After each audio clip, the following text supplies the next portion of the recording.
welcome here to Directions. You're talking digital factories. Yeah, I'm talking about digital factories.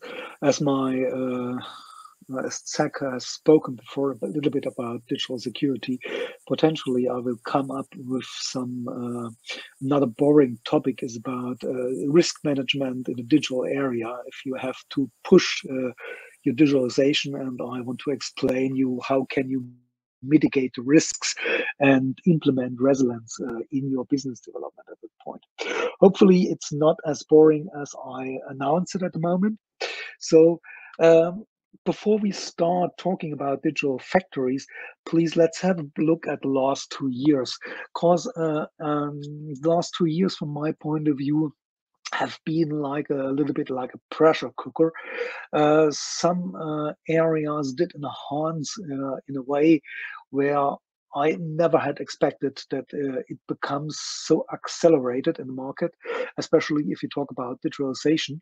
On the other way, we've been challenged by a lot of things which challenged our delivery change, our production, our understanding of communication, collaboration, even of our standing of the understanding and our digital life or life, personal life by itself. The first and I think the most visible fact we've have experienced in the last 2 years is COVID-19.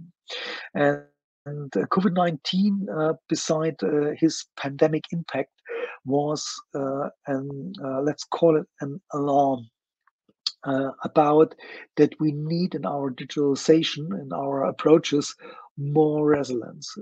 We need more resilience in our core processes, in our logistic processes, in our production, every area, because COVID-19 and the impact that has in our production and in our companies was on a so big scale that we have to tackle from one point to another so many points in our area and so many processes in our areas. Just to give you an example, I've been in contact with companies which had to not only change their logistic change or something like that, they have to change their production processes to secure that the workers are not working too close together, that they have to put down the takt on the shop floor and to reorganize their production process from one moment to another. Another simple point is I think a lot of you have experienced that situation, that everybody said we have to work in the home office, and a lot of our previous implemented communication and collaboration processes from one day to another didn't work anymore. It was so simple things like your installed telephone, your fixed line telephone you had on your desks. Okay, now I have to call via my mobile phone, or I have to use a solution via my cell phone, via my computer. How can I implement that? Also simple things to sign a contract or sign a paper, something like that, which you have previously done just by, if you need two signages, then bring it from one office to another. Now it wasn't possible anymore because people are working from home. And that was one of the big changes we had, one of the big challenges. It, additional to that, you are forced to constantly advance digitalization. I mentioned about collaboration and communication. It's not only that you have to enhance your capabilities to shift from paper to digitalized document management or signage management or something like that. You have to reorganize the processes, and you have to accelerate your digitalization process in some ways. One challenge in the digitalization is taking the topic before, security.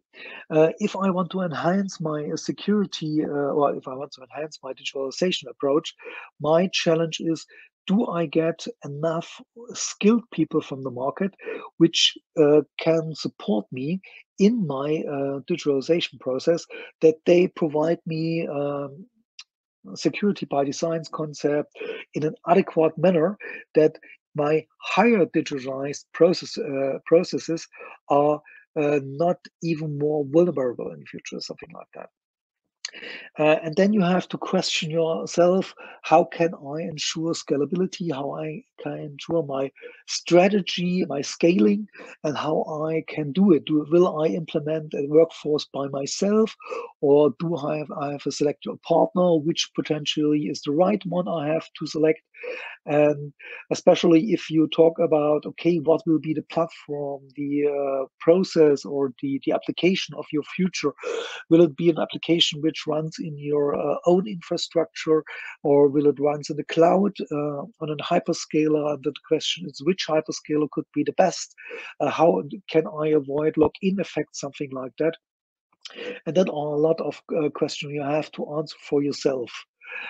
Um, Nevertheless, last but not least, and that's a pressure point which is constantly in your pressing on you. It's you have reduced costs, you have to gain efficiency, and what you are looking for is that you, for instance, have to consolidate small projects and bigger programs, or even bigger approaches, and even you have to consolidate partners you're working together. Because at least you have the situation that if you have a lot of different partners or different small projects, then you have a big amount of overhead costs for that. What we have developed in the last 2 years is an offering for our customer to manage all these challenges, and which could be a potential response to enhance resilience. We call our approach a digital factory approach. And what is that the digital factory approach? Usually, if you are doing projects or implementing services for your customers, for yourself, then you have an individual project you're implementing. Then you have the project team, you have the business owner, you do it by yourself with a project team, or you select a partner and buy a project team from inside, and then the service in the project is developed. It's often a process which needs involvement for every single activity. Your colleagues from the procurement, you need your own project management, you have to steer it, and so on and so on. A lot of overhead you have here. So, sorry for that. What you do is, okay, potentially I can handle that with a framework agreement. Just you select one or a big partner or best of breed of partners. You downsize the amount of partners from 20 to 5 or something like that. And then you said, okay, let's do a framework contract so that procurement efforts are reduced and we can run several projects from several projects, several topics with one partner at that point. But at least it's not something, if you set up a framework contract, which is intertwined with your business processes, which is intertwined with your strategy, potentially with your management approaches, and with your culture overall. And if you really want to accelerate digitalization, these are factors which are necessary that you are capable to focus on your core business development and potentially outsize risks in the business development or in digitalization by yourself, or even not only outsource risk. It's not only about risk management, but it's to accelerate the digitalization process within your company. So factory means the service partner for a factory has a complete integration with you. You have one department within your company, within your partner, which is fully responsible for your and for the contracts. It's like that you have an own new department. Beside that fact that this partner will handle for you the risks and onboarding for I need the right resources for instance blockchain or security by design or something else, then it's the task of the partner to provide you with the adequate resources in the amount and in the right skill set.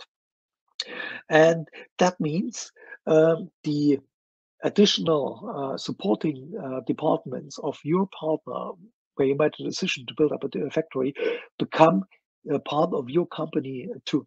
So that the procurement and the HR department and all these uh, departments of your partner are working in your direct strategy and working in your direct digital strategy to provide you a complete digital factory to accelerate your digitalization approaches at that point. How does it work? What we do, we have an organizational unit which is geared toward yourself, our customers, and for joint projects and services. Usually, our customers have to choose between two options. They say, I want to accelerate the digitalization of my core businesses. Therefore, I want to establish a digital factory which scales my digital capabilities, which handle my needs for resources and skills. On the other side, I said, okay, I want to focus on my core business and don't want to get distracted by my supporting processes. So I say, for instance, the management of my website, which is not part of my core process or not so related to my core processes, I put it to a partner and put it in a digital factory, which is highly skilled in managing websites, and it's a complete outsourcing of a supporting process at that point. So the other fact is that the factory by itself is complete from the process integrated in your company. So it's like an enhancement of your own organization at that point. What are essential if you want to implement a digital factory?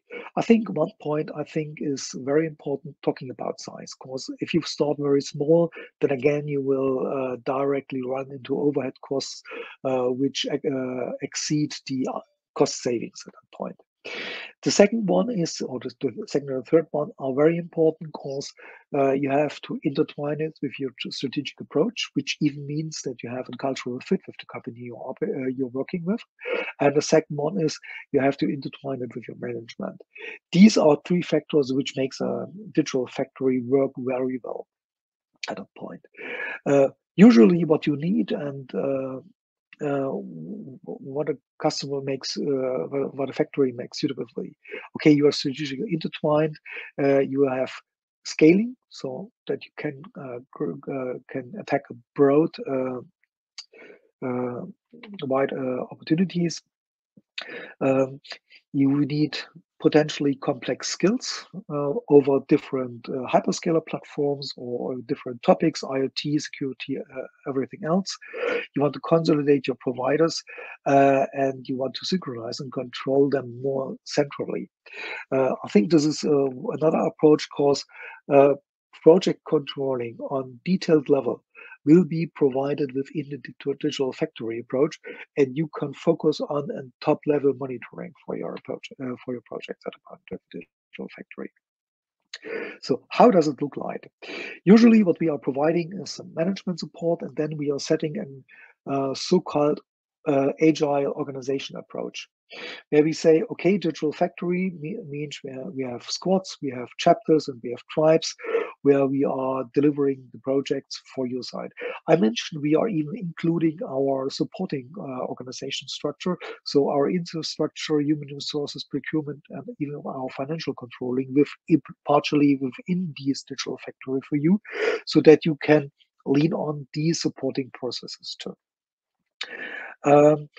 This is how a digital factory looks like operationalized, so that you have Scrum teams, you have Scrum masters. So we usually use a DevOps approach for a digital factory, so that you not only have an agile organizational approach, but you have an agile development process, which means at least that we have usually bi-weekly sprints with your management or with your business operations to check the current status. The last factor, which is even very important, we proxy your shoring with our approach, which means, often shoring or offshoring, if you want to go to India or to other shoring countries, can be difficult because it's about data security. Potentially, you have to manage some issues with local restrictions or something like that. You have to onboard the people, you have to manage the people, and that's what we are proxying for you with the factory approach, so that we are even capable to breathe with the necessities within the project and with different stages within the projects, because we all have a real huge organization in the background, which gave us the capability to board and onboard new resources, even from off or from onshore capabilities very fast. And what we say, it's not only one model which potentially fits. Potentially one model will fit for that situation, but if you have another situation, then okay, we have to change the model. And that's why we can provide you the necessary flexibility to provide that approach, which helps you in your personal needs at that point. So thank you very much for listening to me. Do you have any questions at the moment? Thank you, Uwe, and questions will come in the stage chat, which I would encourage you to go and monitor within the next sort of minutes. But I just wonder, as the same sort of questions as I've asked earlier, so these people who are with us today are much more of a strategic and sort of business development kind of crowd. And I understand that they can, of course, just say, okay, but I want help here. But what does it require from them? But it sounds like it can be quite a process. Yeah. It is definitely quite a process. I think which requires is the will to do it. And you need a commitment from the management of the team if you want to start an approach like that. Because due to the very closely intertwined organization at that point, it will not work if you don't have the commitment from the teams of customer side and digital factory side, and which helps really well if you have a cultural fit between both organizations. So especially to have it on a strategic approach, to have it on a strategic vision, to work on a model like that, to have the management onboarded and supporting that approach, we can work on the cultural fit of both companies to make it happen. And how long does such a process normally take? Usually we are capable to set up, depends a little bit from the size, 3 to 6 months, then we are up and running. Okay. Excellent. Thank you very much for being with us today, Uwe. And yeah, if you could monitor the stage chat, then maybe more questions come in. Thank you. Yep. Okay, will do. Thank you very much.